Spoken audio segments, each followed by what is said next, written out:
Olá pessoal, sejam bem-vindos ao canal. Aqui quem fala é o Jesse e eu vou trabalhar com vocês hoje dois tipos de tabelas. A tabela de frequências com agrupamento simples e a tabela de frequências com intervalos de classe. O que uma faz? O que outra faz? Por que usar as duas? Primeiro surge a tabela primitiva, que é uma tabela em que os dados estão todos misturados. Por isso é difícil a gente tirar alguma informação dessa tabela que nos favoreça na tomada de decisão. A gente organiza a tabela primitiva. Organizar a tabela primitiva colocando em ordem crescente cada valor da variável, que no nosso caso aqui é justamente formada pelas notas fornecidas pelos clientes ao atendimento de uma empresa. Então, colocando em ordem crescente o valor da variável em cada linha, a gente consegue organizar a tabela primitiva e constrói a tabela de frequências com agrupamento simples, que possui em cada coluna, além do valor da variável na coluna mais à esquerda, a frequência absoluta, a frequência relativa, a porcentagem e as duas colunas das frequências acumuladas. Então, pessoal, nós temos aqui uma situação, problema, em que foi obtida uma tabela primitiva. Por que ela é chamada primitiva mesmo? Porque ela é a primeira tabela obtida após a coleta de dados, onde estão todos organizados. Tudo bem, você construiu uma amostra com 20 clientes, forneceu um formulário para que eles respondessem e dentre as questões estava a nota para o quesito atendimento da empresa. Foi obtida essa tabela, que está desorganizada, portanto ela é primitiva, e a gente tem que colocar ordem nela. E para fazer isso, qual que é o procedimento? Primeiro, colocar os elementos em ordem, já que se trata de uma variável quantitativa e discreta. Qual que é o menor valor nessa tabela? É o 1. Então vamos anotar aqui, notas do cliente, que é a primeira coluna, a coluna mais à esquerda, é formada por quem? Pelos valores da variável. Então, nessa coluna mais esquerda, olha lá, notas dos clientes. E em cada linha dessa daqui, dessa coluna, vai ter um valor da variável. Isso que caracteriza a tabela de frequência com agrupamento simples, além de outros detalhes. Então, vamos nessa. O menor valor nessa tabela aqui eu percebo que é o 1, então eu vou escrever a nota 1. Depois da nota 1, nós teremos nota 2. Tem a 2? Tem. Olha a 2 aqui. Nota 2. E nota 3? Tem alguma nota 3? Ih, não tem nota 3, então não precisa escrever nota 3. A nota 4? Tem nota 4. Nota 5? Também tem. Nota 6, 7, 8 e 9. Nós temos 6, 7, 8, 9. Não temos mais que isso. E por aí ficou a ordenação dos valores da variável. Então, cada valor da variável, que é a nota, cada valor de uma nota está em uma linha. Então, as notas que a gente coletou vão de 1 a 9. Vamos contá-las agora. Como assim contar? Vamos contar quantos 1s apareceram naquela tabela primitiva, ou seja, qual o número de ocorrências do 1. Isso daí forma o quê? Forma frequência absoluta ou frequência simples. Vamos nessa. Tem uma só. Aqui, tem uma ocorrência. E para o 2? Para o 2 nós temos uma e somente uma. Para o 3 não tem 3, 4. Por 4 tem uma, 2, 3. Para o 5, uma, 2, 3. 3 também. Para o 6, uma, 2. Para o 7, uma, 2, 3, 4, 5, 6. Opa, olha só o que aconteceu, hein? 7 já se destacou e até agora não tinha um número de ocorrências tão alto. A gente já percebe que a ordenação já está trazendo resultados na visualização das informações. 8 tem 1, 2. E 9, nenhum na linha de cima e na linha de baixo tem 2. Para a gente ver se isso daqui está completinho, vamos somar todos esses valores e o resultado dessa soma tem que dar quanto? Ora, se cada um desses daqui corresponde a ocorrências lá da tabela primitiva, então o total tem que ser 20. 1, 2, 5, 8, 10, 16, 18, 19, 20. Então o total aqui é 20. Ok, vamos escrever aqui total. Sim. Agora vamos para essa outra frequência, FRI, que denota o que mesmo? Frequência relativa. Bom, mas por que essa frequência relativa? Aqui com a frequência absoluta, a gente determinou o número de ocorrências. E nós conseguimos perceber que esse daqui, ó, o 6, ele foi o maior número de ocorrências. E corresponde a que nota? A nota 7. Ah, então lá da frequência absoluta a gente já consegue visualizar o maior número de ocorrências. Foi da nota 7 e ela ocorreu 6 vezes. E as menores ocorrências correspondem a esses daqui, que são formadas por esses dois uns, menor número de ocorrências, que correspondem às notas 1 e 2. Um cliente deu 1 para o atendimento, um cliente deu nota 2 para o atendimento, e 6 clientes deram nota 7 para o atendimento. Essa daqui é a função da frequência absoluta ou frequência simples. Antes nós não tínhamos isso à disposição. E agora, vamos para a frequência relativa.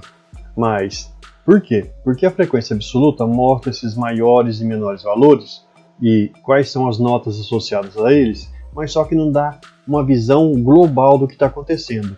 O que significa esse 6 aqui? Será que ele é muito? Será que ele é pouco? E aí que inventaram a frequência relativa, que a gente denota por FRI. Como é que calcula mesmo a frequência relativa? A gente divide a frequência absoluta pelo total, que é 20.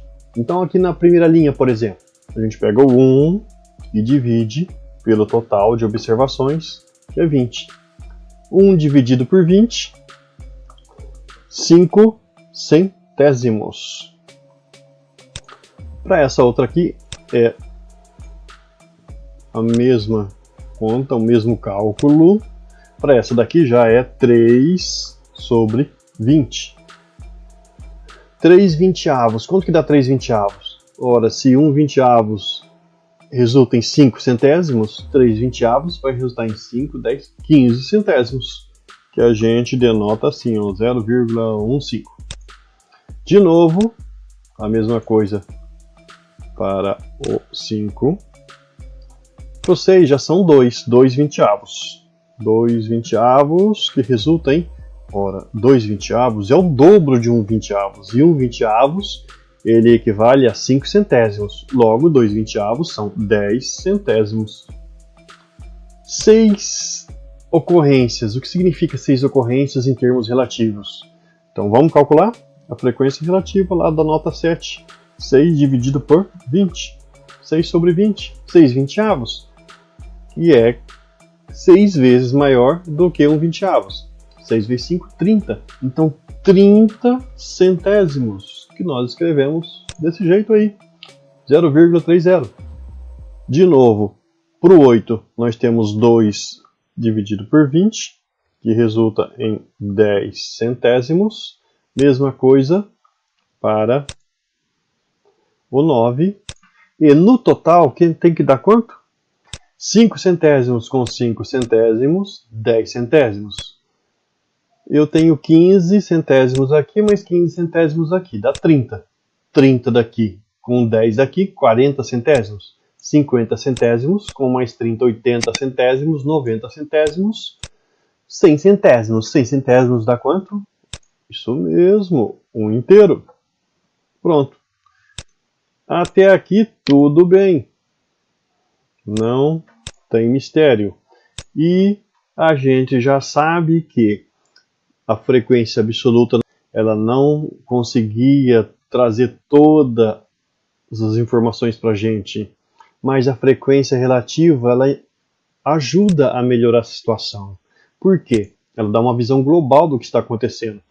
Essas 6 notas 7 aqui, elas correspondem a 0,30, que em porcentagem é 30%. Peraí. Eu dizer que 6 das 20 notas foram 7 é a mesma coisa que dizer que a frequência relativa do 7 nessa tabelinha é de 30 centésimos ou 30%. Isso mesmo, exatamente. E aí a gente pode fazer isso para todo mundo. Você repara que 30 centésimos, do jeito que está escrito aqui, 30 centésimos, vou fazer aqui nessa... Só uma observação, 30 centésimos, a gente escreve assim. Mais em fração, nós podemos escrever assim, 30 centésimos. Mas quando o denominador é 100 de uma fração, então se trata de uma razão chamada razão centesimal. E essa razão centesimal, ela traduz ou tem um formato de taxa percentual, que no caso aqui é de 30%. Olha só a transformação. Notação em décimos, notação em fração e notação em taxa percentual, ou o pessoal fala em porcentagem. Vocês perceberam? Tudo bem, vamos continuar nossa missão. Vamos construir a coluna das porcentagens. E eu já tenho noção que 5 centésimos corresponde a 5%. Mesma coisa para cá. 15 centésimos corresponde a quanto? 15%. De novo. 15%. 10%. Foi aqui 30%. Aqui 10%. Mais 10%. Vamos ajeitar isso daqui. Tudo bem? Ok. Somando tudo, vai ter que dar quanto? 5, 10, 10 com 15, 25, 40, 50, 60, 70, 80, 90, 100. 100%, como teria que ser, né? Chegamos à coluna da porcentagem. E note que agora a nossa interpretação é a nota 7, que foi a nota dada por 6 clientes para o quesito atendimento, tem a frequência relativa que é 0,30, ou seja, 30 centésimos, que corresponde a 30%. Então, 30% das notas correspondem a 7. E mais especificamente, são 6 notas.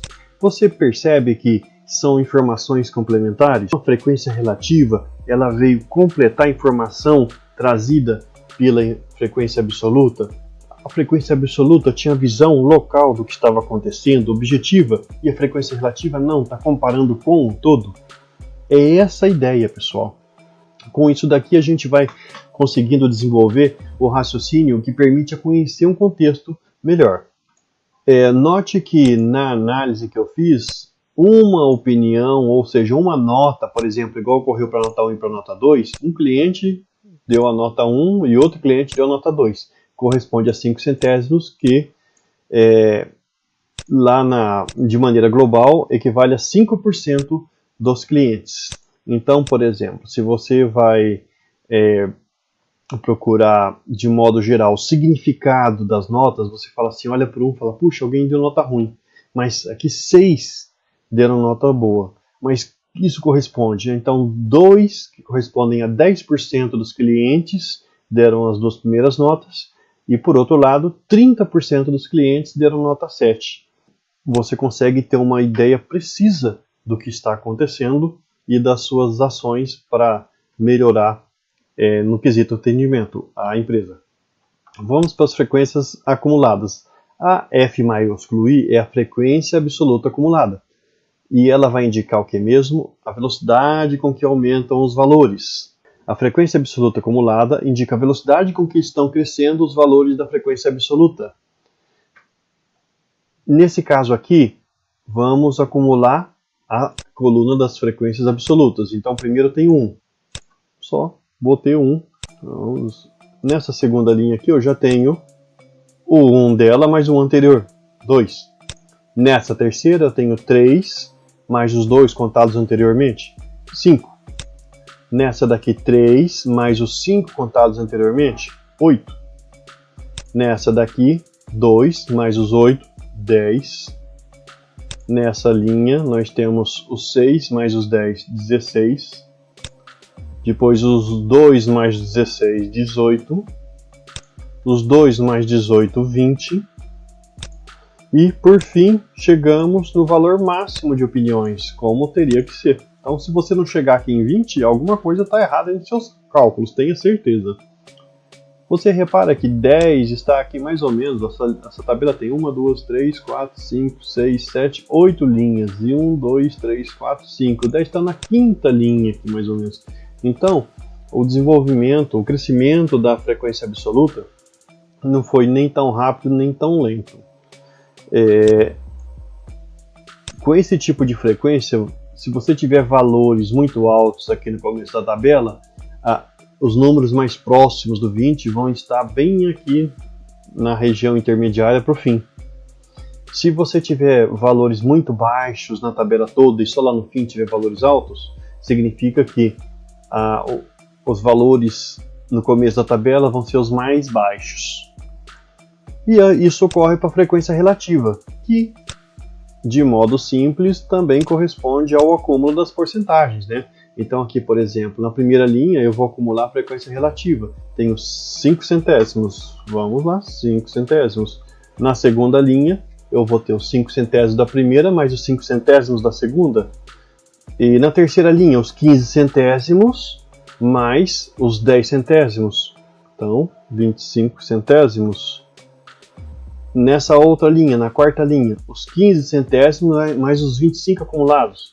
Então, teremos 40 centésimos, na outra linha mais 10 centésimos, 50 centésimos, mais 30, 80 centésimos, mais 10, 90 centésimos e mais 10, 100 centésimos ou 1 inteiro, como deveria ser, né? Então, se você não chegar em 1 aqui, meu caro, você pode checar, conferir os cálculos aí, que certamente tem alguma coisa estranha. Ok?